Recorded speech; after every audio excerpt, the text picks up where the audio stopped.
E aí, amigos, aqui estamos no último vídeo de 2018. Pois é, chegou rápido, né? Mais um ano que estamos realizando o nosso trabalho de um vídeo por semana do projeto Saber e Mudar, desde a primeira quinta-feira, primeira semana de 2017. Já estamos, então, quase completando 2 anos. E seguimos agora com esta série Luzes de Kardec, estudando 3 trechos de 3 obras diferentes de Kardec a cada vídeo. E no vídeo de hoje nós vamos começar com uma obra que até agora não citamos, não comentamos nenhum trecho, que é A Gênese, os Milagres e as Predições segundo o Espiritismo de Allan Kardec. Com detalhe. Esta obra, quem tem acompanhado aí pela imprensa espírita, já sabe que foi, infelizmente, adulterada ainda no século XIX, depois da desencarnação de Allan Kardec. Infelizmente, pessoas que prosseguiram no desenvolvimento da doutrina espírita, algumas inspiradas pelas trevas, evidentemente com a intenção de deturpar e atrapalhar o andamento da doutrina espírita, o desenvolvimento da doutrina espírita para a humanidade, infelizmente adulteraram esta obra. E até agora, só agora nós estamos sabendo disso, em 2018 nós soubemos disso, e somente agora estamos tendo a oportunidade de ler a edição original, a tradução a partir da edição original da obra A Gênese de Allan Kardec. Tudo o que foi lido até agora, as edições publicadas no Brasil, estavam com as adulterações. Infelizmente, cerca de 200 alterações na obra de Allan Kardec. Né? Mas não adianta, porque o tempo passa e as coisas vão sendo colocadas em seu devido lugar. E este trabalho foi possível ser realizado a partir da pesquisa seríssima de Simone Privato Goidanic, ou Goidanic. Nesta obra aqui, O Legado de Allan Kardec, trabalho seríssimo publicado em 2018, com a pesquisa da Simone nos arquivos nacionais, no Arquivo Nacional da França, na Biblioteca Nacional da França, em que foi comprovado através de documentação, está tudo no livro, essas adulterações. Né? Não vou explicar toda a história aqui, porque é preciso estudar na obra original, nesta obra aqui, e também na internet você vai encontrar um trabalho de pesquisa muito sério desenvolvido através de vídeos também, são expostos ali em vídeos realizados pelo Paulo Henrique de Figueiredo. Essa é uma das obras dele, essa obra não trata exatamente desta questão, mas o Paulo Henrique de Figueiredo, que escreveu esta obra aqui, que também é muito boa, muito importante, ele tem uma série de vídeos que explicam essa questão da adulteração da Gênese de Allan Kardec. Você pode buscar aí na internet e você vai encontrar um trabalho realizado junto à FEAL, a Federação, a Fundação Espírita André Luiz, que, aliás, foi ela que publicou esta obra aqui, que você vai ver aí a capa também, que é a partir da edição, a primeira edição autêntica de Allan Kardec. Todas as postagens que temos colocado no site do Projeto Saber e Mudar, da Gênese, a partir de então, a partir de agora, será como base esta edição, esta tradução da FIAL, com uma edição em notas, do Paulo Henrique de Figueiredo. Isso é uma coisa que a gente precisa, o espírita precisa conhecer a fundo para poder ter um entendimento justo do processo histórico da expansão da doutrina espírita para a humanidade e que naturalmente passou por muitas provações, mas a verdade não pode ser detida, ela pode sofrer ataques, mas ela não pode ser detida, é questão de tempo. Mesmo porque a doutrina espírita é trabalho de Jesus, o comando é dele, não é? O governador espiritual da humanidade. Naturalmente nós interferimos com o nosso livre-arbítrio, mas como tudo no universo, chegará o tempo dos ajustes. Não é? Então se você leu já a Gênese, como muitos espíritas, precisa ler de novo. Eu mesmo li a Gênese há 23 anos atrás, esta edição aqui do Instituto de Difusão Espírita, que não se sabia que era a edição adulterada, como todas as obras as outras editoras que publicaram esta obra de Allan Kardec, não é? Estou relendo agora a Gênese, né? Relendo atentamente, e você precisa fazer isso também, reler com atenção. A edição que você tem aí na sua casa, na biblioteca da Casa Espírita e em outras fontes que você possa encontrar, estão adulteradas. E as editoras espíritas também precisam realizar esse trabalho de esclarecimento e de correção deste equívoco, não é? Deixando de lado essas obras que contêm esses erros, não é? E colocando à disposição aí a edição autêntica, que a FEAL, a Federação, a Fundação Espírita André Luiz, já fez nesta obra aqui que já mostramos, e me parece que também a Federação Espírita Brasileira, uma outra editora, preciso checar, também já lançou sem adulteração. Porém, as outras edições todas adulteradas estão por aí, não é? Então chegou o tempo de trazer esse esclarecimento para o público. A gente precisa estudar e entender exatamente o que aconteceu. Então, leia, não deixe de ler essa obra da Simone Privato e vamos estudar a obra original deixada por Allan Kardec, não é? E entender também toda a trama que existe por trás disso, né? Como todos os missionários da humanidade que vieram trazer a verdade, a luz da verdade, foram atacados, né? Foram mortos, tiveram seus corpos mortos, não é? Mas não dá para segurar a verdade, porque a vida é infinita, a vida continua sempre e os missionários voltam para continuar trazendo a sua tarefa e desenvolver sua tarefa em prol da humanidade, não é? Como o próprio Kardec voltou, como Chico Xavier. Chico Xavier já sabia de tudo isso, não é? Mas ele sabia também que haveria a época adequada para essas coisas todas vierem à tona com segurança, com profundidade, com fundamentação, para que a gente pudesse corrigir e seguir em frente com a obra límpida de Allan Kardec. E é justamente com a Gênese que nós vamos começar hoje, estudando um trecho. Você está vendo aí a capa e a contracapa, né, desta obra, que você pode encontrar dentro do site do Projeto Saber e Mudar, para você ver, para você buscar, para você ter um exemplar com você também, e alguns trechos para a gente estudar e que servem de estímulo para o estudo, para a análise e para as nossas reflexões. Com o tempo vamos acrescentar outros trechos. Mas antes, vamos ler o que diz a contracapa desta edição da FEAL, da Fundação Espírita André Luiz. Documentos dos Arquivos Nacionais e da Biblioteca Nacional da França, além de outras evidências, provam de maneira irrefutável que as 4 primeiras edições de A Gênese, os Milagres e as Predições segundo o Espiritismo são idênticas à primeira única versão que Allan Kardec publicou durante sua existência física. A 5ª edição de 1872 apresenta trechos legítimos suprimidos e outros acrescentados de autoria desconhecida. 150 anos depois, esta edição da FEAL, Fundação Espírita André Luiz, resgata o texto original, legando às atuais e futuras gerações a recomposição do edifício espírita, sem desnaturação.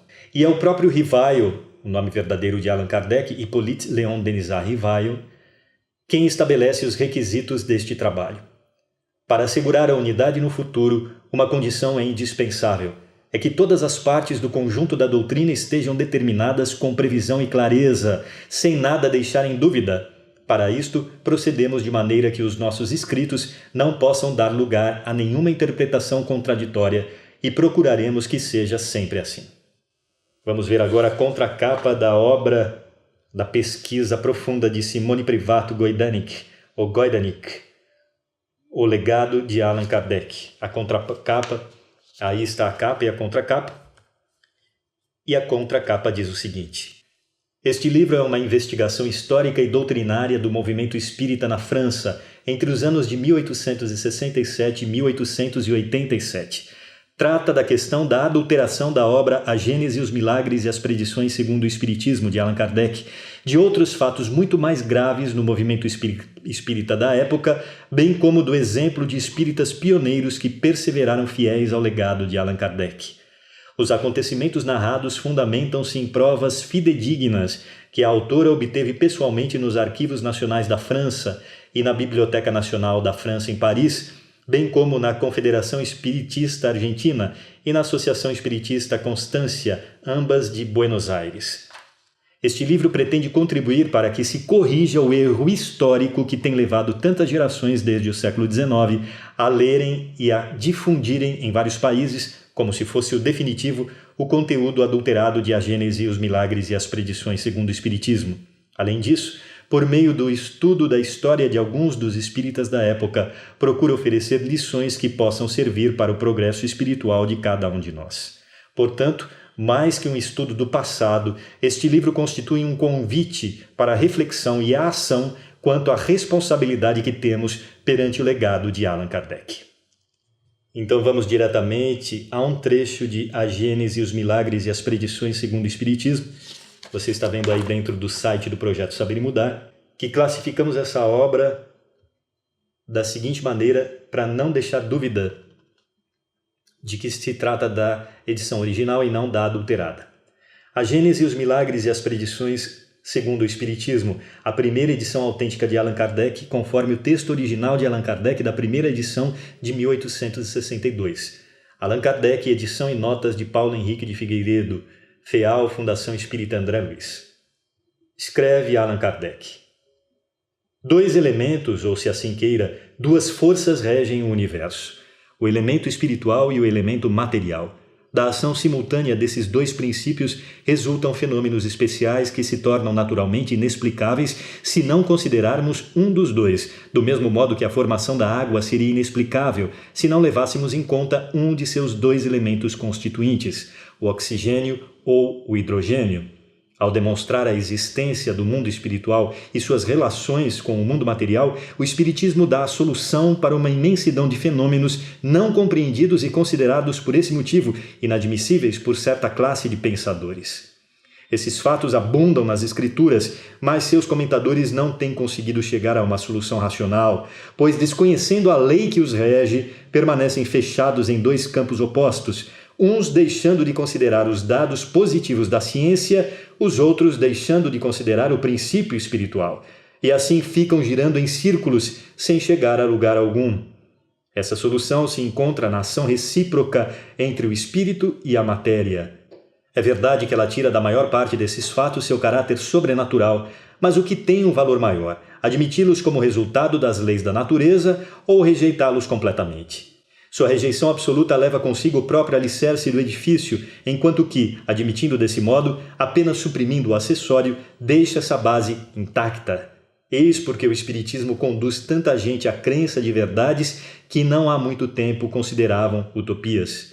O Espiritismo não tem nem mistérios nem teorias secretas. Tudo nele deve ser dito com clareza, a fim de que todos possam julgá-lo com conhecimento de causa. No entanto, cada coisa deve chegar a seu tempo para chegar com toda a segurança. Uma solução dada precipitadamente, antes da questão ser completamente esclarecida, causaria mais retrocesso do que avanço. Nós vemos novamente aí a precisão do pensamento de Allan Kardec, não é? A agudeza do seu pensamento, a sua exatidão, profundidade, a sua cautela e a sua segurança. Ele que, séculos atrás, foi o filósofo grego Platão, que nasceu 4 séculos antes de Cristo, né? E cuja filosofia, junto com o seu mestre, ele o discípulo, o seu mestre Sócrates, já era reencarnacionista. Você estudando vai ver, já tinha a linha do pensamento reencarnacionista como a base para a fundamentação da justiça universal e do sentido da vida humana, não é? Já veio com esta missão. E claro que na época não tinha o desenvolvimento, o avanço científico e filosófico que a doutrina espírita trouxe a partir de 1857 com o lançamento do Livro dos Espíritos pelo próprio Platão reencarnado, como Allan Kardec. Evidente que em todos esses séculos, esses mais de 2.000 anos, 2.400 anos, ele teve muitas outras encarnações também muito relevantes para a história da humanidade, para poder ter a condição de chegar à época, inclusive, de a humanidade estar preparada para trazer essas revelações todas, não é? Então você veja como é importante a gente estudar o processo histórico todo, né? Que só faz sentido com o estudo da reencarnação com clareza, o estudo que nós encontramos nas páginas da doutrina espírita. Mas vamos em frente. A proposta deste vídeo, cada vídeo é trazer 3 trechos de 3 obras diferentes de Allan Kardec. Agora então, a Revista Espírita, Jornal de Estudos Psicológicos, ano 7, 1864, número 11, novembro de 1864, esta belíssima edição da FEB, Federação Espírita Brasileira. Aí dentro do site do Projeto Saber e Mudar você pode encontrar esse texto. Pode acessar, estudar e divulgar.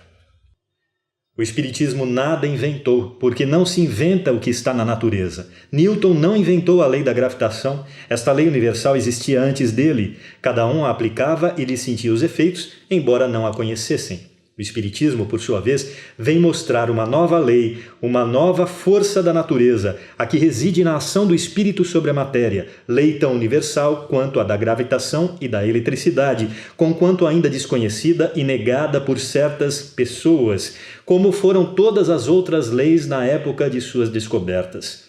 É que os homens geralmente têm dificuldade em renunciar às suas ideias preconcebidas e, por amor próprio, custa-lhes reconhecer que estavam enganados ou que outros tenham podido encontrar o que eles mesmos não encontraram.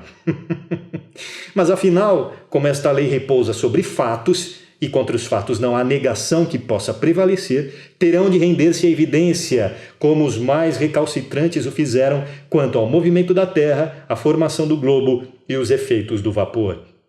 Por mais que acusem os fenômenos de ridículos, não podem impedir a existência daquilo que é.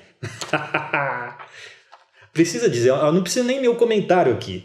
Pega esse trecho aí, ouve de novo, leia de novo. Aliás, veja toda a obra. A Revista Espírita é inteira, são 12 volumes. Você não leu até agora? Você é espírita, você não leu? E você pensador que pretende entender os mistérios do universo, o sentido da vida humana, você já ouviu falar de Allan Kardec, mas você estudou? Por que inconscientemente você foge dos fatos, não é? Ora, se é algo que a própria humanidade procura há milênios, por que a vaidade e o orgulho intelectual impedem da aceitação? Sabe por quê? Porque no fundo é preguiça e acomodação, é o medo da mudança, é o medo de fazer esforço para mudar. Como diz aqui também, é o orgulho, o amor próprio de reconhecer que não sabia, é falta de humildade, é falta de seguir a mensagem de Jesus, né? O revolucionário que veio trazer o amor, a paciência, o perdão, a caridade, não é? Então a gente não quer pôr em prática nada disso. E a gente não quer olhar para si mesmo, os próprios defeitos. Mas se isso é uma libertação e um processo que vai trazer mais felicidade, a felicidade verdadeira que não é deste mundo, mas que precisa começar, para nós e para os outros, vai adiantar fugir? Como diz aqui, não há negação que possa prevalecer contra fatos. Os fatos estão aí. Vamos abrir a nossa mente e vamos estudar. Mas para encerrar, vamos a um trecho de O Evangelho segundo o Espiritismo, que justamente vem estudar as palavras e os ensinamentos de Jesus, sem os dogmas das religiões. Essa mensagem não foi escrita por Kardec, foi pelo Espírito Lázaro, Paris, 1862, e que Kardec incluiu no Evangelho segundo o Espiritismo. Veja bem. O amor é o sentimento que, acima de tudo, resume de forma completa a doutrina de Jesus. E os sentimentos são os instintos que se elevam de acordo com o progresso realizado. Na sua origem, o homem possui instintos. Mais avançado e corrompido, possui sensações. Mais instruído e purificado, possui sentimentos. No ponto mais delicado e evoluído dos seus sentimentos, surge o amor. Não o amor no sentido vulgar da palavra, mas sim o sol interior que condensa e reúne em seu foco ardente todos os anseios e todas as sublimes revelações. A lei de amor substitui o individualismo pela integração das criaturas e acaba com as misérias sociais. Enquanto a gente não for por este caminho Vão continuar surgindo teorias esdrúxulas, complexas, algumas aparentemente lógicas, mas que não chegam a lugar nenhum nas soluções práticas e objetivas, não é? Jesus já disse tudo. Nós, enquanto fugirmos desse esforço interno, íntimo, pessoal e individual de superação de nós mesmos, na aplicação do amor em sociedade, nós não vamos sair do lugar e não haverá paz no mundo. Isso é um trabalho, evidentemente, que leva tempo, que solicita esforço, mas que terá que ser realizado. E a doutrina espírita, assim como a mensagem de Jesus, não vem dizer que existe mágica, não vem dizer que isso é possível acontecer da noite para o dia. Vem justamente com a sua lógica mostrar que é pelo trabalho do dia a dia, pelo trabalho consciente, pelo conhecimento da verdade, pelo estudo de cada um, pelo esforço de cada um, é que nós vamos nos tornando capazes, apesar de tropeçando, nós vamos cada vez sendo mais capazes de aplicar esse amor em sociedade que Jesus já deixou aí em síntese para todos nós. Então que em 2019, aliás, não espere 2019, a partir de agora a gente seja capaz de aplicar sempre um pouquinho mais do nosso esforço pessoal no conhecimento e na aplicação da verdade. Saber e mudar. Feliz ano novo para vocês. Obrigado pela companhia de mais um ano. Um beijo e até a próxima.